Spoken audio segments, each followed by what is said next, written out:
Hey, what's up guys? My name is Kale Brock. I'm a surfer and a filmmaker, and today I'm going to analyse Chris Hemsworth's surfing technique without him asking me to. Right, so I pulled a couple of clips, mostly from Instagram when Chris, what should I call him during this episode, was surfing northern New South Wales with Mick Fanning. So there's a couple of things I want to look at. I think to start with, I really want to look at this bottom turn that Chris goes through. I want to say that Chris is actually quite a pretty good surfer. There's not a lot of celebrities who can surf that well, who aren't already like pro surfers. Celebrities because they're a surfer. So he's actually pretty good. So there's a couple little tweaks that we could make though to make his surfing even better. Well, number one is the bottom turn. So if you actually look here, he's applying some good technique with the shoulder, with the arm movement. You guys know that I'm a big fan of that tennis ball analogy, which we've worked on in our surf skate program.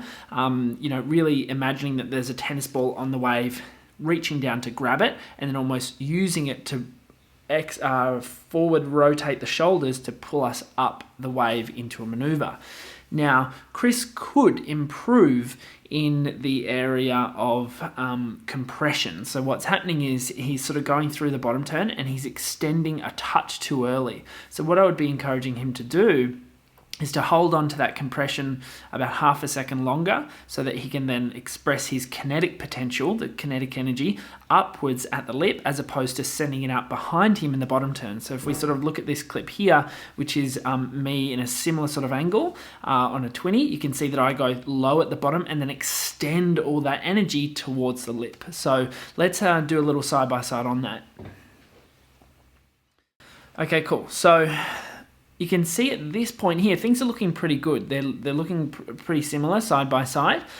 Because Chris is on a bigger wave, chances are he could get away with that slightly extended bottom turn there. I love the arm movement. But again, what I want to see is him actually getting a touch lower with the legs particularly in this instance. But I want to highlight that arm movement is really important and carries a lot of benefit. It's one of the things I really try and teach a lot of surfers to do. Now, you can see because of this lack of lowness, his surfboard is actually sort of stalling. You can see a lot of the weight from Chris is actually sort of driving down into that back foot. As a result, it's tipping the board up and sort of actually slowing him down. Now, immediately if I told Chris to get lower, that weight would then shift forward naturally because you even the distribution of weight when you get lower. And that would then be able to drive into the turn with a lot less resistance against the surface of the ocean than what he's getting now. It's really subtle, but I think it does make quite a big difference as to the outcome of the maneuver. And then of course, if he's coming out of a maneuver with 10% less speed than he could be, then that's obviously going to affect the rest of the ride as well, which is really important. So we can see just the difference in the amount of drive and speed going into those turns. And I think that's probably starting at the bottom turn. If I play these two little bottom turn extensions one after the other here, you can see that Chris's legs don't really go through that explosive extension, which really is, driven by the hamstrings, but sort of that behind the knees. The legs should go from being quite compressed at the bottom of the wave to extending at the lip. Chris actually, again, as I was saying before, sort of extends a touch early as he's going through the bottom turn, and thus he doesn't carry that kinetic potential toward the lip. He sort of expresses it and loses it during the bottom turn. It's a big sort of, misconception in surfing is that a lot of people treat the bottom turn as if it's a maneuver instead of a transition move. Transition move means you're holding onto kinetic potential. If we treat it like a maneuver, we're expressing kinetic potential, which often means we're losing it, especially if we don't express it in the right part of the wave with the right timing, which is probably taking things to another level. Okay, so a lot can be picked up just from that bottom turn, as I'm sure you guys now realize. Now, if we look at the top turn here, I actually like that little combo of like a double cut back just to get back into the whitewater. That was really cool.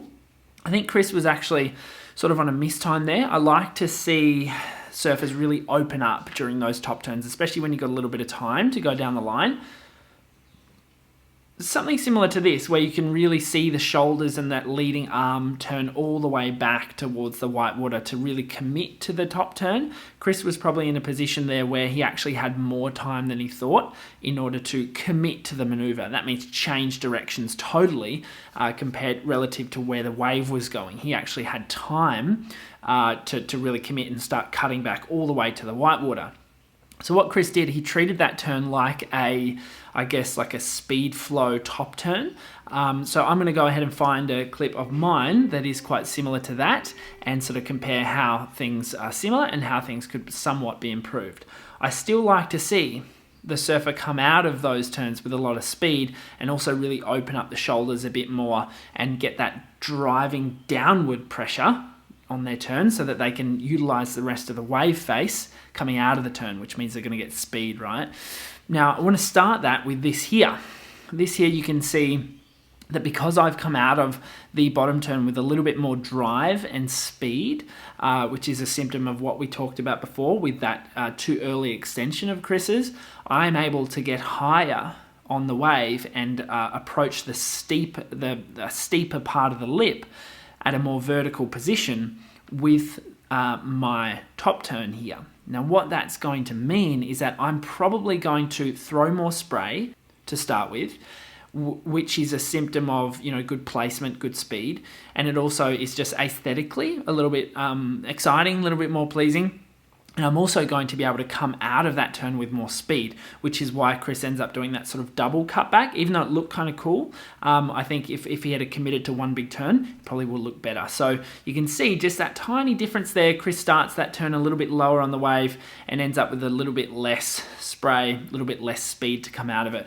You can also see that my body is probably more off center and I'm engaging that heel side rail a touch more, and again that's just speed going into the turn. The eye line, the shoulders, everything's looking pretty good from Chris's technique right there. So again, as I said before, he's got quite a good technique, just a couple of little tweaks could make it even better.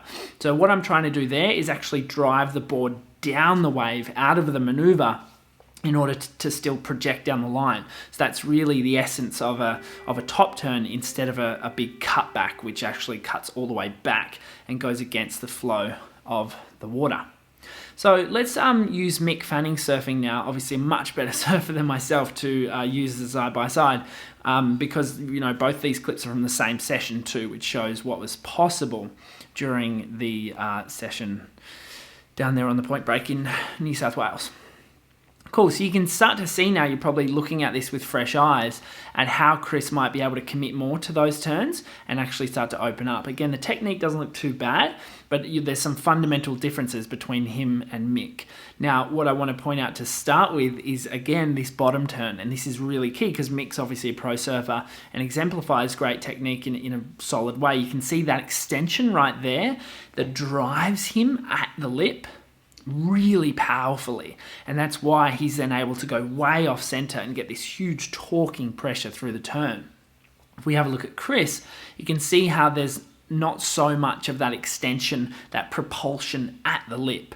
Again, the cue there is to almost jump at the lip, and instead he's sort of driving that pressure out this way as opposed to where Mick is. He's throwing that kinetic potential at the lip, whereas Chris sort of drives it and spends it behind him and sort of ends up going at the lip a little bit undercooked compared to Mick Fanning, as we all would if we did a side-by-side with Mick Fanning.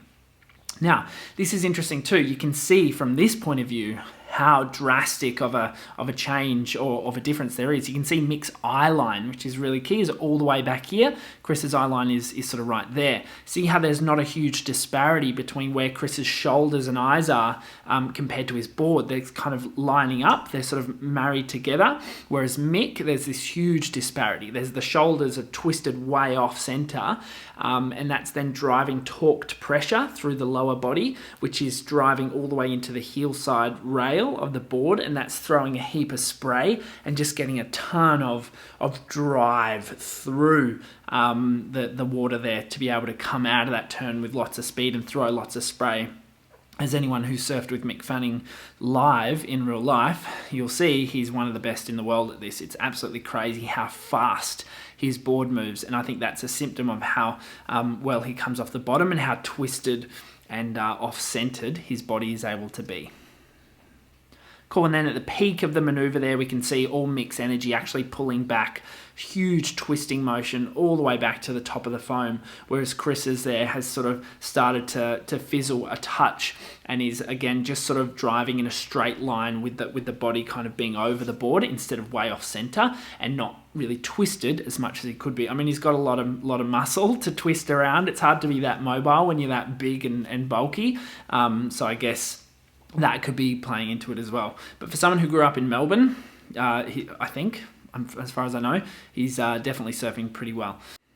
So that was my analysis of Thor surfing. The guy can get barreled. He's living in one of the best places in the world, and it seems like he's surfing all the time. So he's got it pretty good. Hopefully now, after seeing this, he's got it even better. Remember, guys, surfing is all about fun, but I think you can have even more fun when you're surfing at an excellent level. If you guys enjoyed that video, make sure you subscribe to the channel, hit the like button, let me know in the comments who else should I analyze in this little series. There's a big list that I'm formulating, and you guys have helped with that. Make sure you join me on Instagram at Kale's Broccoli. Guys, I'll see you soon. Thanks for watching. Yo.